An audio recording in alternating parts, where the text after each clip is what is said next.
telling stories I've never even heard before, and I've been married to you for 45 years. Oh, really? Yeah, I never told you the story about living with Walter when he... Well, you have told me some stories, but I always assumed you were like 12 or 13 when you lived with them. No. And also, you never told me about her tying you to a tree. Yeah. Well, I don't know. I was about 5 or 6. Why were you living with them instead of your grandparents? Well, when my dad had died... You were only 2 when your dad died. Yeah. And I was about 4 or 5 is when I first remember, consciously knowing that I was living with someone else other than my grandma. And I don't remember, I remember there was a lady in our church. Her name was Elsie. What's her name? Elsie? Your mom's name was Elsie. Elsie, okay. Well, her last name was Dreyer. And I remember I saw a picture of my mother, and I thought that Mrs. Dreyer looked just like my mama. Uh-huh. And I remember saying something to her.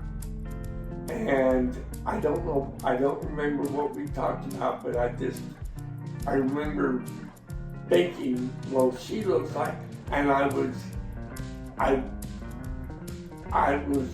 always go and talk to her, because since she looked like my mother, that made me want to, I was attracted to her because of that. Yeah. And she was always kind and everything. And but anyway, my cousins, he was a minister, and they by chance had a parsonage right there by the church. So when my father died, my brother and sister went to the Masonic Lodge down in LA, or down that area, To the orphanage. Yeah. And I went with my cousins. And I remember having this dog.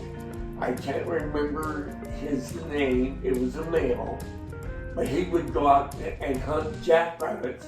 And when he caught them, he would always bring them up to the house. And what'd they do with them? now that I don't remember what they did with them. But I remember him bringing jackrabbits to the house when he caught them. And then we lived at another place, and I don't remember us still having a dog. But one thing I do remember is that every night the whole family would gather. We'd be in the living room, and Walter would share a Bible story or something with us. And then after the Bible time, before we went to bed, we would kneel around on the couch and everything and pray for a little bit, and then everyone would get up and go to bed. And that was something that they did for a while. And then the next time that I remember anything was I was living with Grandma and Grandpa, and I don't know how long I'd been with him, but I remember us going down to the train station there in Modesto to meet my brother and sister who were coming on a train from the Masonic Lodge or orphanage, and they were coming home. And that was the first time I remembered, or I found out that I had a brother and sister. Yeah. Didn't even know until then. No, I may have been told, but I don't remember. Didn't remember it. Yeah, and so I remember, being happy about it, I guess. Yeah. Anyway, so we went and got Tommy and Ann, and Tommy and Ann and I lived with our Grandma Hunter, my dad's parents, and Gail, she started,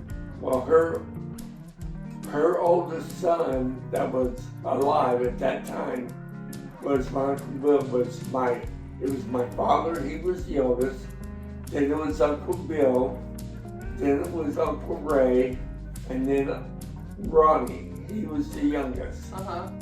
And I found out later on that my grandmother had, before she had my father, she had a couple of miscarriages.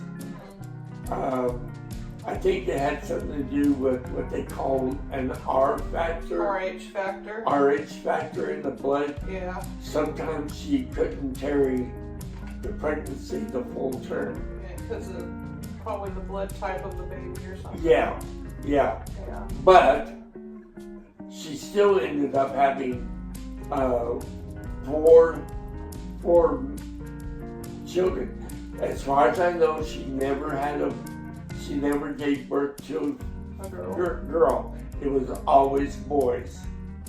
And I remember, I don't remember Grandma coming and getting me from my cousin's house, but I do remember Grandma and Grandpa going down, and I going down to the railroad station there in Modesto, and meeting my brother and sister who were coming up from LA. And she was 5 years older than you, so she might have been 10. And how much older was Tommy? Was, I think, 2 or 3 years older. So he'd have been about maybe 7 or 8. Yeah. And you were probably about 4 or 5. I was the baby. Yeah. I wasn't very old, that I do remember. Anyway, we went and lived with Grandma and Grandpa, and I remember that we went to this, I didn't know it was a Baptist church, but we went to this Baptist church, and Ann got to know this girl there. And I remember one time Grandpa had told a story that was kind of dirty, and I went to Sunday school and blabbed the whole story to my Sunday school teacher, and my grandpa and grandma found out about it. And I remember Grandpa, I think it was Grandpa saying that I shouldn't tell stories, if I hear something in the house, not to say anything. I didn't get a spank or anything. They just didn't want you going blabbing stuff anymore. Yeah. Did you not say anything anymore? No, I said I talked later on, but I just knew that Grandpa, and I remember Grandpa saying that I shouldn't tell stories like that. And then we were going through life, and the next major thing I remember was starting to help Grandpa, my brother Tommy. He started first, and then when I got a little bit older, Grandpa, I would go with Tommy and Grandpa, and I would help with doing the lawn work. I did a lot most of the time I swept or I raked leaves so Grandpa Hunter could mow the lawns. Yeah. And that was my job. We was usually sweeping the sidewalks and making the leaves up into piles on the lawn, and then Grandpa or Tommy would pick them up, and once the leaves got all picked up, the Grandpa would mow an edge. And then I remember the next thing I remember is we were out at this clinic where Grandpa was doing the gardening, and we were having lunch or about ready to have lunch, and this two boys came by on bicycles, and one of them had some water or something in a cup, and he threw it on me. And I don't remember if I chased after the boy or what, but Grandpa found out about it. And then sometime, I don't know if this happened before or after, I think it happened after. We were home and there was a kid on the block, and my brother coached me into fighting with this kid. He wanted to see me fight this kid. And this kid was from what I remember, this kid was scared of me. And of course, I wanted to impress my big brother, I wanted to, because I really loved Tommy. Yeah. And he would talk to me about, we'd go off and we would, for a while there, we were stealing cigars and stuff smokes out of people's cars. Out of their cars? Yeah. And oh my goodness. It didn't last for very long because it was someone, they just, we would sneak them and then we would get away, or when Grandma and Grandpa weren't around, we would take a puff off of these cigars or cigarettes. And so... This was back before anybody knew they caused cancer. Yes. Oh yeah. This was in the mid to late 50s. I remember when I was little and we were living in Okinawa, my dad being in the military, we lived over there. Uh-huh. I remember we were living in a Quonset hut off of base, and I was playing, I had a little tin tea set, and I was making mud pies, and had water, and I had a little coffee pot, and it was sitting beside me, and some of the Japanese kids were coming home from school, and a little Japanese boy came and grabbed my coffee pot, poured the water that was in it down the back of my pants, and then ran off with it. And we had a maid, Michiko. I called Michiko. He took my coffee pot, and she tried to help me running down, but he was like climbing up on rooftops and stuff, so there was no catching him. Yeah. So I lost it. And that was one of my metal tea set stories. The other one was I had a little kid probably from the neighborhood, coming over and playing mud pies with me.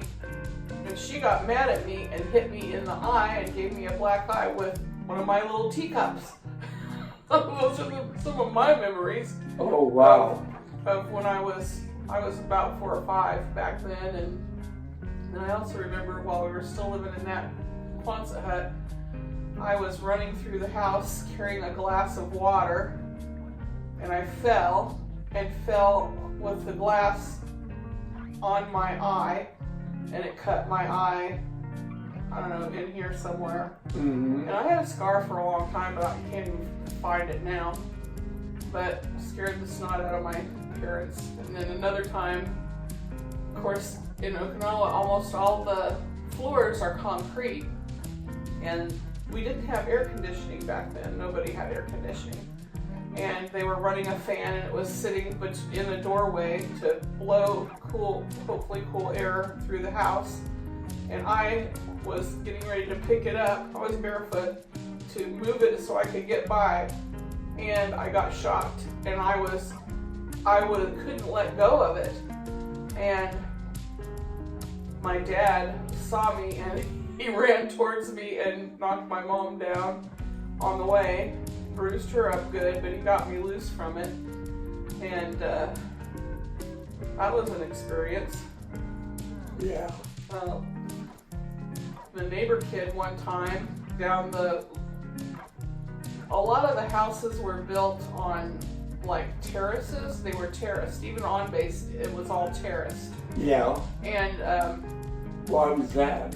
I think because it's so hilly there and even somewhat mountainous. Yeah. And so they just terraced everything. Oh, okay. And so the lady down the hills, little one, bit into an extension plug and electrocuted itself. And my dad ran down there and went with them while they drove to the hospital, and he gave it CPR all the way to the hospital. I don't remember if the baby lived or died. I don't remember that, but I just remember that my dad telling about giving the baby CPR. Mm-hmm. And then after a while we moved on base, and we lived in concrete houses because of typhoons, and so they built houses that would withstand the typhoons, which while we were there we did have a typhoon. And I can remember concrete floors again. They had bamboo furniture, so we didn't have overstuffed furniture. We had furniture that was built with like bamboo legs. There was cushions in the couch, but they weren't like down to the floor or anything, not like these are here. And so when you had 3 or 4 inches of water in the house, it didn't really ruin anything because everything was on bamboo legs, chairs, and nothing was that low. And there was drains in the floors too, not in the main part of the house, but like we had a utility room and there was a drain in the utility room, so water could go down there. And I think it went into what they call benjo ditches, which the ditches are at where it's terraced, it goes down, and then there's a concrete ditch at the bottom of the hill, and water from runoff would go in there. So right after the typhoon, they would be full of water. They'd be about 1.5 feet, 2 foot deep, and they'd be full with water just running like crazy down, probably back into the sea. I don't know where it all went. But I remember there was a typhoon. We did get water in our house. I remember having to stay in the utility room because there was a drain in there and all the water would go out there. And I can remember my dad cooking pancakes for us on a camp stove in the utility room during the typhoon. And when it was all over, somehow, I don't know where we got I don't know if Dad made them, or probably because he always made stuff, some little boats, and we took boats and floated them down the benjo ditches while it was full of water. It was fun. Just a few fun things. I got in trouble a couple of times. I got in trouble because I was about 5, and I was supposed to be staying next door with the neighbor kid and the maid, which everybody had maids there. They were almost required to have maids. And this friend of mine next door wanted to go see her mom, and I knew my mom was at the PX or at the commissary, and we decided to go. And we had to cross a 4-lane highway to get there. I don't even know how I knew where to go or if she knew where to go, but somehow we got there. And we went to her mom worked in a beauty parlor, and she obviously knew where that was. And we went in there, and she got pretty upset at us and called my mom over the intercom, and she came and got me. And I got home, and I can remember my dad having me out in the front yard, spanking me with a ping pong paddle. And I'm like, I didn't get spanked very much as a kid, but that was one of the times I did get spanked. And then I remember my dad being on a, I don't know, he had to go CQ, whatever that meant. I don't know what it meant. And he was gone, but he was supposed to be coming back that evening. And my mom was visiting a neighbor, and I called her up. I was getting hungry. I called her up next door and pretended to be my dad. And said, I need you to come home and cook some tomato soup. like that, fooled her. I'm sure a 6-year-old voice really sounded like a man, Yeah, I pulled some when I was a kid, for sure. Well, I don't remember while living with my grandma and grandpa playing very much. I remember going and helping my grandpa do yard work when I wasn't in school, along with my brother. And then sometimes I had my dad's his two youngest brothers, Uncle Bill and Uncle Ray. Ray got involved in drugs, and then got Uncle Bill hooked on it somehow. I think Uncle Bill was in the Army, and something came up about Uncle Ray, and so he got a discharge from the Army. And of course, in the process, ended up getting involved in drugs. Your Uncle Ray probably got in trouble, and your grandma probably told him, and so he thought he would try to come help, but instead he got sucked into it. Yeah. Which is really sad, because your Uncle Bill was a really nice guy. He was. And if he'd have stayed in the military, and he probably would have never gotten, I don't know, he might have gotten involved that time of, a lot of people got involved in drugs way back then, but well, it's so bad that at least he straightened his life up before he died. Yeah. Well, one of the things, Tommy was, in what we now call autistic, they called a person that was, they were said that they were mentally retarded. Well, Tommy wasn't mentally retarded. He was autistic, but they didn't call that condition autism at that time. No. He wasn't really mentally deficient. No. He just had a different way of processing stuff. Yeah. And Tommy was a good marble player, most. And I remember once Uncle Ray and Uncle Bill found out how good Tommy was at, well, they would get him involved in games. And I remember one time Tommy had a big old round canister, and he had that thing filled with marbles that he had won. And he would take a few marbles with him at school, and he would play on the recesses. And he would come home with both of his pockets full of marbles. He was that good. But then I got into them, and I lost a bunch of them into marbles, because I thought I could, do like play. He did, Yeah. I wasn't anywhere near as good as Tommy.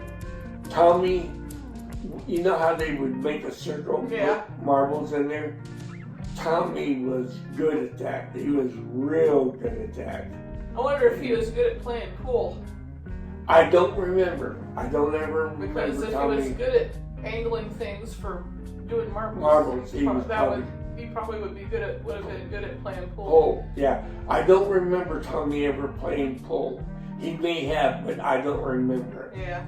But I do know that Uncle Bill, for some reason, just took a liking to Tommy. And he started kind of watching out for Tommy, because no one else in the family did. Yeah. Not that Grandma and Grandpa didn't, we all had food, clothes, and a good place to stay. Yeah. But Grandma didn't realize the way she was treating us, what that was doing to us. Yeah. And I know. of course now Anne, she was more on the ball than that, but I remember that when my grandpa and grandma would take off to San Quentin to visit Uncle Bill in prison, that Anne would Was it Uncle Bill that was in San Quentin or Uncle Ray? Uncle Bill. Oh, okay. And she would call up her boyfriend, who was much older than her, and we would sneak off, or she'd get permission to go and be with her friend, go to a friend's house. And if Grandma and Grandpa were going up to San Quentin to see Uncle Bill, but then of course she had to take me and Tommy with her. But I remember her going to her boyfriend's house. She liked Spanish people at that time, or much. But then again, so did Ray. And I think Uncle Bill had a Spanish girlfriend. But Uncle Ray definitely, he got to the point where he spoke Spanish. And so it was really, my life was really crazy. And eventually, when I got around 12, I was around 12. Going back even further than this, Gail and I used to walk to school. We lived close enough to school where Grandma would let Gail and I walk to school. Well, I used to take a shortcut down this alley, and at the end of this alley, there was a church, and I didn't know at the time, but it was a minister. He was working on building a bigger sanctuary, and for some reason or somehow, this minister would always say hi to me as I was coming down. And so I got to talking with him. And during the course of time, of course, he asked me, I don't remember this, but apparently he had asked me where I lived, and I told him. And so one day, I remember a lady who later would be Minnie Klein, came to our house, and she explained the situation, how it came. So Grandma let Tommy and I and Gail go to this Foursquare Church. Foursquare Church. Yeah. Now Anne, she was, I don't know, Anne was living at home, but for some reason she didn't go to church with us. It was just Tommy, me, and Gail. Well, Minnie Klein was for some reason hooked up with Tommy and started, talking to him this and that. But we started going to church again at this Foursquare Church as a result of me starting to talk to this minister. And it turned out that Minnie Klein was a very, very good influence on my brother. And so anytime Minnie Klein wanted to take my brother out or go, Grandma let her, because she knew that she was good for Tommy. Well, that's good.